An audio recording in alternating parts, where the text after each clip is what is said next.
Greetings, everyone. Retro Indie Gamer here, and today I'm doing and welcome to R.I.G Plays Retro Edition. And today's game is going to be E.T. Now, some of you might be wondering if you've seen some stuff on that other channel, which I'm probably not going to use much anymore. I'm switching back to my old channel. Wondering why? Some of you are probably wondering why would I go over this game again when I've already done a review of it, along with a lot of stuff surrounding E.T. The answer is quite simple. That's because I think because today a lot of the ET or it might have been yesterday, but it was reported today. I think that a lot of that there was actually some truth to the Alamogordo legend, that there was a lot of these or legend that there was a lot of games of the ET cards dumped to landfill in Alamogordo. Though, as we're starting to get actual verification from the dig, it was far from the only thing there.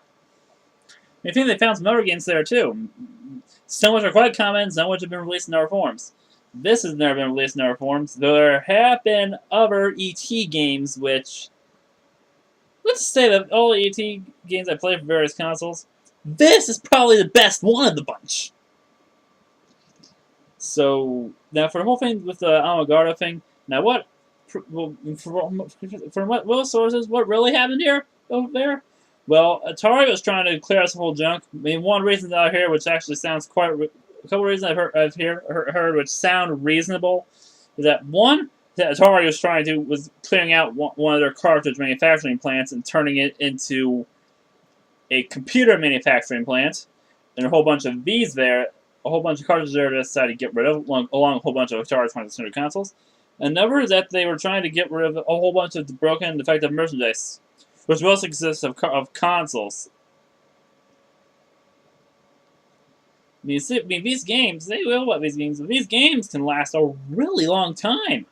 I mean, I'm certain, just looking at this, that this is one of the older games. Yeah, 1982, yeah, I'm guessing this is probably one of the original copies of the game. Which, no, this is not one of the ones in the landfill, as I've already had this for a while. I mean, E.T. is very common. In fact, I don't think I've ever been to a single place that sells Atari games that does not have this. I mean, there's a whole bunch of things that whenever you go to certain stores that sell really, really old games, especially Atari ones, I mean, ones you probably find fairly often, this, Pac-Man, Combat, and several others. Frogger is a pretty common one. The Park Rovers one, not the Starpath one. And I can go on and on. There's a whole bunch that are pretty easy to find. I mean, most of the games, and according to some reports, most of the games in that landfill were actually recovered right after Atari left. Yeah, a whole bunch of kids ran to the landfill, took some of the games, and left. And I think some of them still live there today. So they probably know that. So they probably know that part of the legend. And there's not a single game that was dumped in there that was exactly rare. And most of them were games that were being manufactured at the time, like Berserk and Ms. Pac-Man. And those games are not rare under any circumstances. Neither are some other ones like Centipede, or one of the most common games on the console. I mean, interesting story, but pretty much all there is to it. Well, I'm sure there was, like whatever the true reason there was for it, which I'm sure there are several, but I'm not going to get there right now. Just now on to me showing video footage of this game. Enjoy.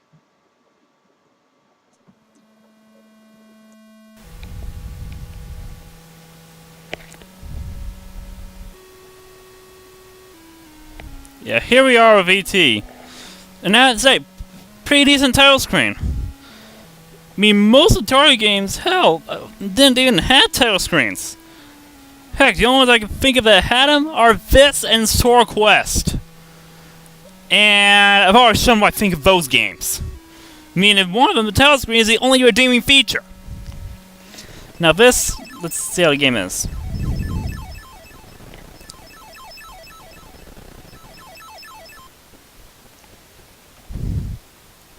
Yeah, my recording software is slowing it down a bit.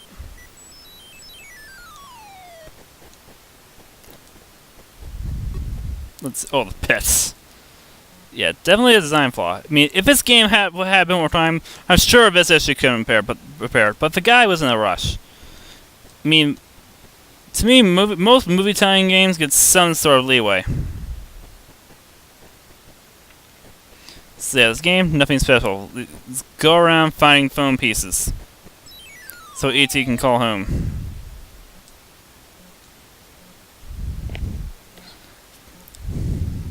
Which is sort of falls upon movie. I mean, it's nothing here. Yeah, now this is one game which proves why all games should have some form of documentation with them. I mean, hell, I made a whole video on that, on how games should have documentation. Oh shit, not you. Oh.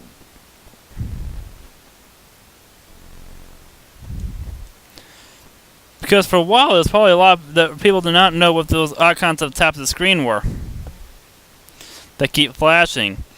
And I can say exactly what they are. They help you. The icons will tell you what power you use when you press the single button. I mean, for Atari, a console that which only had a single button, this thing had one. Whoa! What the hell is that? Yeah, I mean, this is one hell of an accomplishment for this thing. Especially considering this is probably one of the few semi-decent movie-based games. I mean, come on, movie tie-ins are almost always rushed. I mean, in fact, it's definitely amazing given how short development time that movie tie-ins get. I mean, it's amazing that we get any that are any good at all. I mean, there's one I'm going to be reviewing later on in a couple of months. You stupid scientist, die! Go! Ah, damn it! At least he doesn't take your phone pieces. Yeah, there's one Atari. There's one movie license game I'm going to be reviewing later this month. No, not this month, but in a couple of months. In which, there's also a movie time game which is actually really, really good. And that is Spider-Man 2. And some of you might already know why I'm reviewing it in a couple of months. And this year.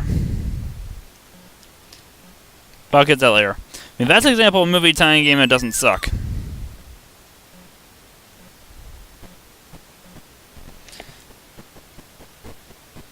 I mean, hell, there's no shortage of licensed games on this console. I mean, it's interesting that how many people I see that think that classify E.T. as the first licensed game. And I can say it definitely was not. Hell, it wasn't even the first movie time game on the Atari. I mean, just shortly before making this, Howard Warshaw also made Raiders of the Lost Ark, which I'd say that game is even more confusing than this one. I mean, without the manual, you probably wouldn't have any idea that you needed both joysticks. I mean, that game is a movie tie-in. Or movie-based game. Not necessarily a movie tie-in. Oh, no, film piece number 2!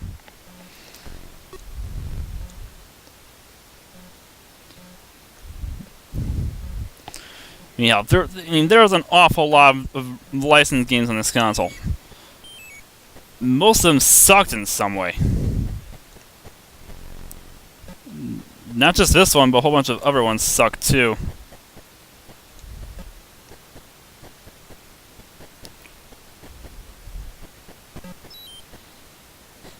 Oh, no! Oh, go to hell.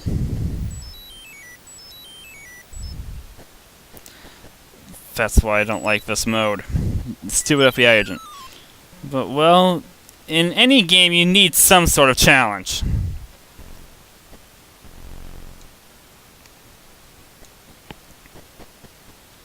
No, I didn't call you, you moron.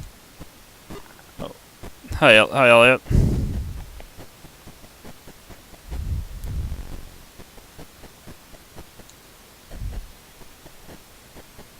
You know, as far as Atari games go, the graphics in this one aren't terrible. Sure, ET's green instead of its usual color, but that can mostly be attributed to the graphics of a console at the time.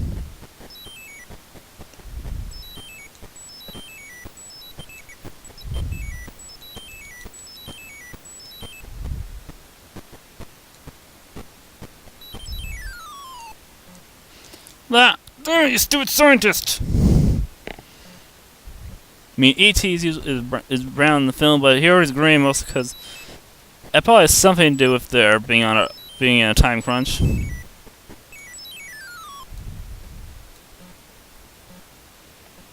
mean, which they definitely were in when they made this game. I mean, 6 weeks. I mean, now it is possible to make a semi-decent game in that time period. But back then, it was unheard of. I mean,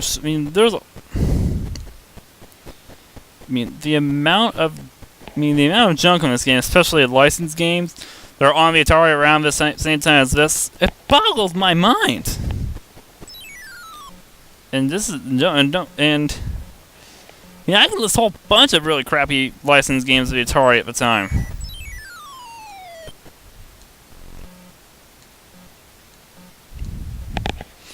I mean, let's see, what else was there? I mean, Raiders of the Lost Ark is nothing special. I mean, it's not that great. And let's see, what else is there?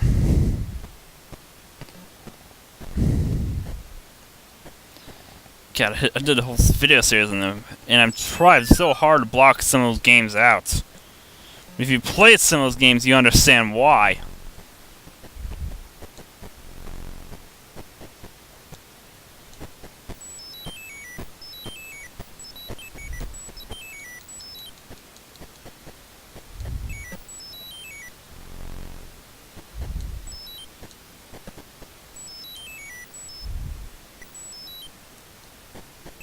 If you played some of the really bad Atari games at the time, you know what some of them are.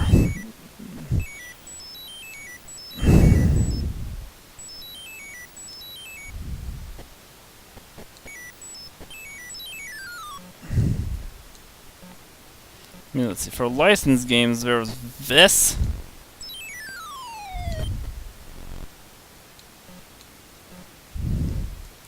Which is nothing special. Let's see, I'm trying to think what else was there.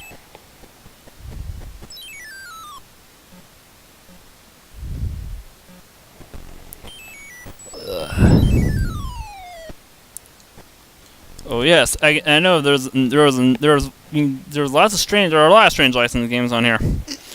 I mean, heck, there was one that Ralph and Purina made for dog food. Yes, you heard that right.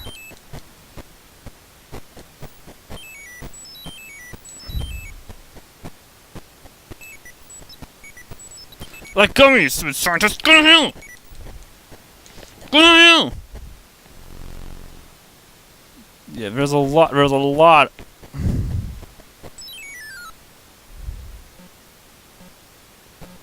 Yeah, the House and Purina one was one based on dog food, which was definitely at some degree of crapitude.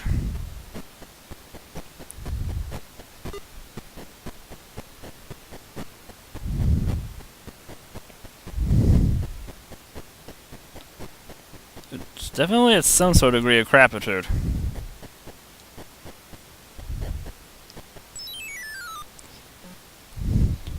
What the hell's that? There's definitely a problem with collision detection in this game. But still, given how short a time they got for...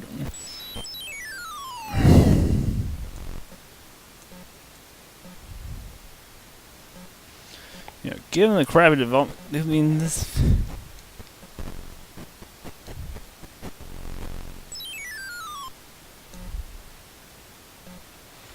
Yeah, I'm trying to think of how many ever really bad. Let's see. Well, I know there are a lot of companies. I know there are a lot of companies making games that shouldn't have.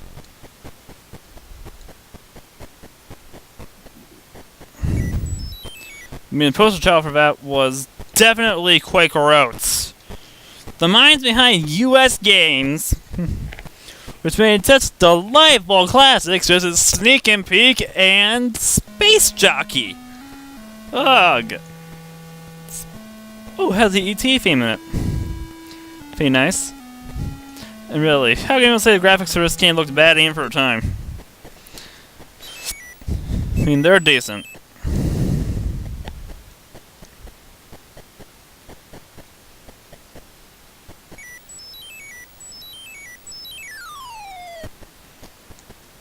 Oh, I got it! It has to have the third phone piece! Now let's see if I can actually make it through this game!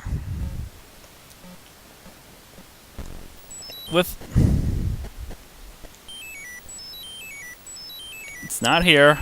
Not here. Let's see, I need to go to the one that has 4.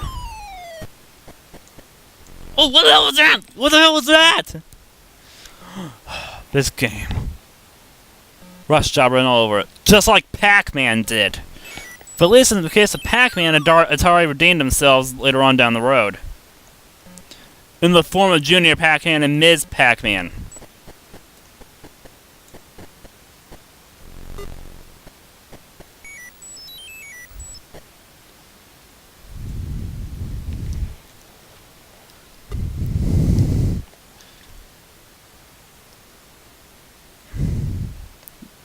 Yeah, in the form of those two games, they definitely redeemed themselves.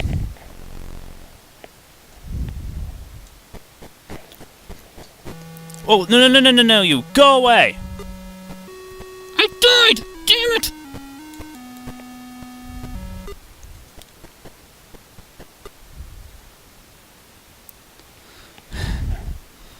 Let's hope the FBI guy stays away just long enough for me to finish the countdown.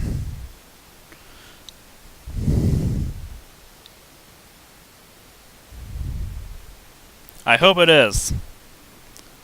So far, so good. Fingers crossed. Shit! No!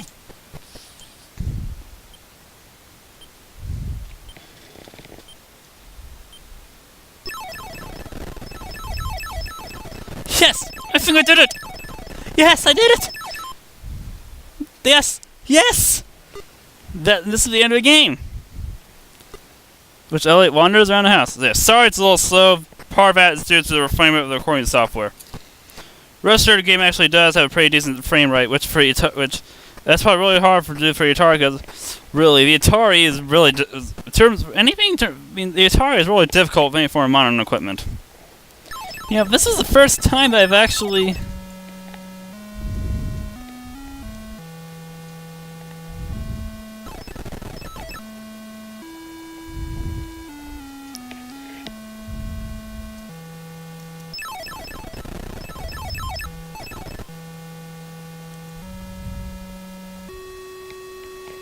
Let's see. I'll go to game mode 3. Yeah, which doesn't have the security scientist or the FBI guy. Yeah, mode 2 has just the FBI guy. Actually, you know what? I'll just do that one.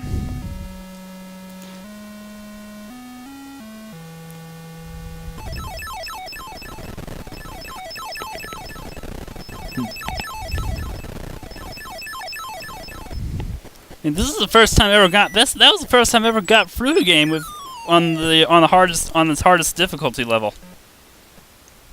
Or the odds will never be able to do it again.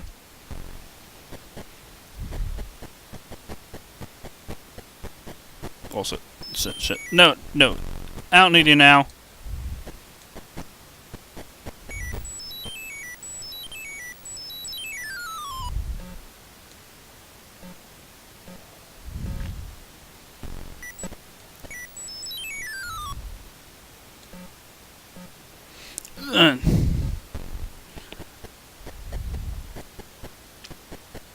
Interesting experience. And I think for somebody you've seen, yeah, I don't know how this game got the record of the worst game of the Atari. I mean,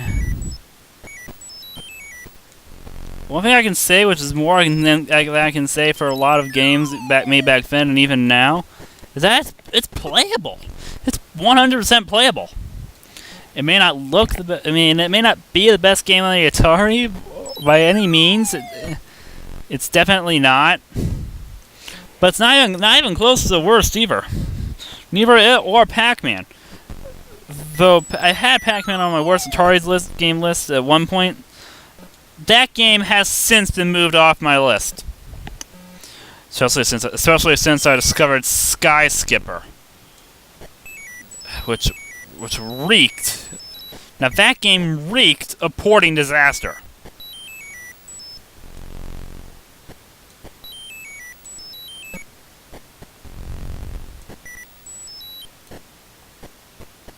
Which I think Parker Brothers, the ones who made that mess, only got away with because of the fact that the arcade game was never released in North America.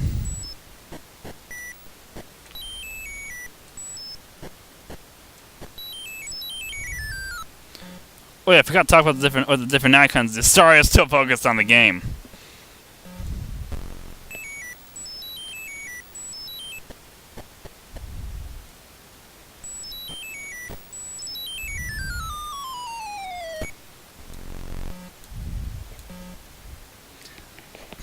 Yeah, different icons, yeah, they do different things, which, if you don't have access to some form of manual for a game, would make you completely lost.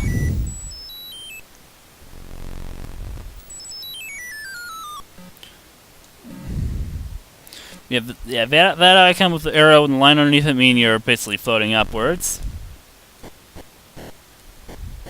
That means the circle thing means you can use the Reese's Pieces.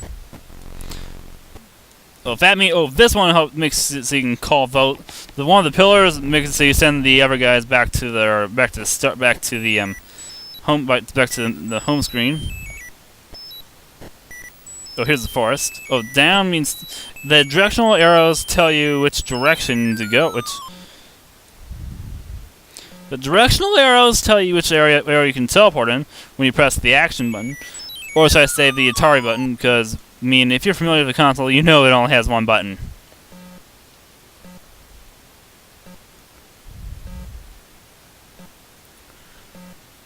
Which is probably why a lot of the crappy ports later on, which is probably why the console could not keep up with its competitors later on.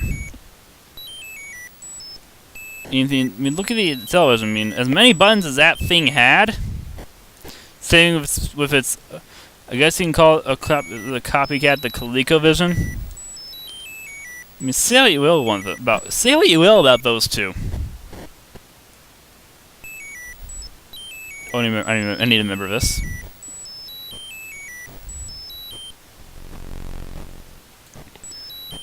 Yeah, the Space Invader-like icon is where you call home at.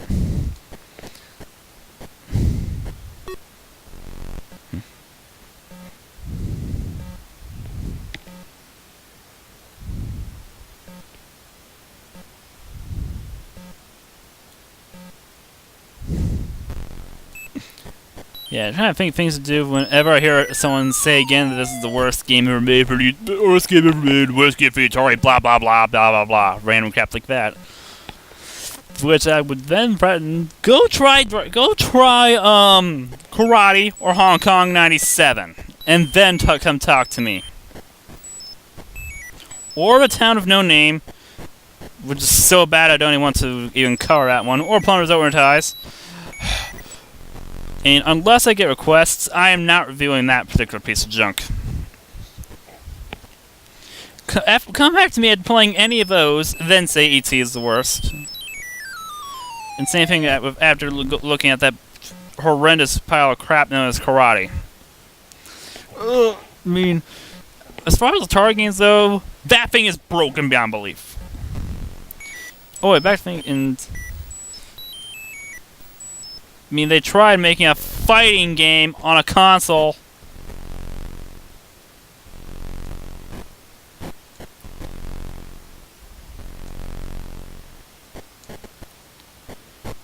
They tried making a fighting game on a console with only one button. I think you can see how that went wrong.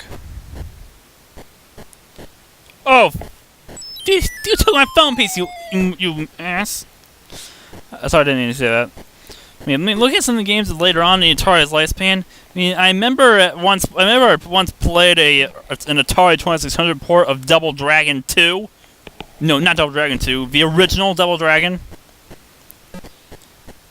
I don't think I even need to explain why that sucked.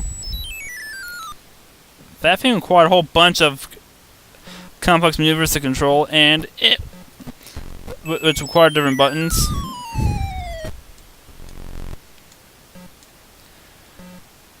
And there's only one, and the game didn't even work. I mean, one of these days I hope to find that one just to show how bad that one is.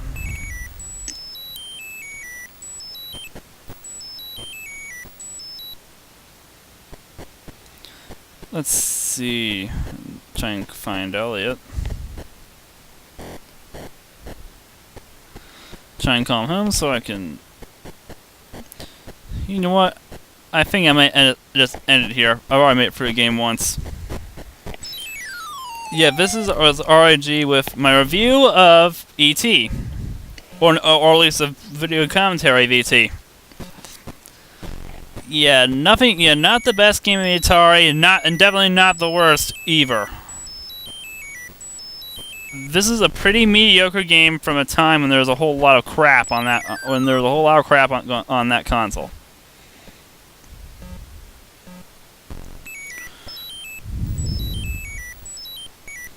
And really, just take a look at most of the crappy releases in between 1982 and 1984. Yeah, I mean, next up this week will probably be Yar's Revenge, which will probably eventually be followed by a redo of an actual video covering of the Atari Pac-Man port. Now, I fortunately only have one copy of that one.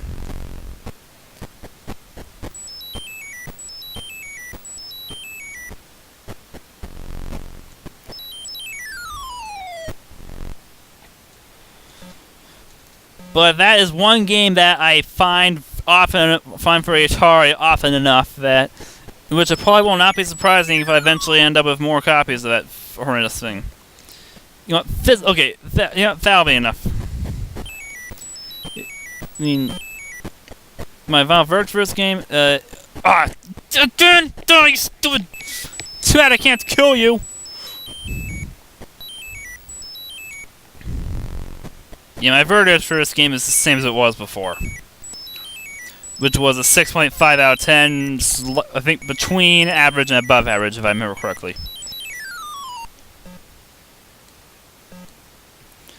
You know what? Yeah, between average and above average. Yeah, my score of this game has not changed at all.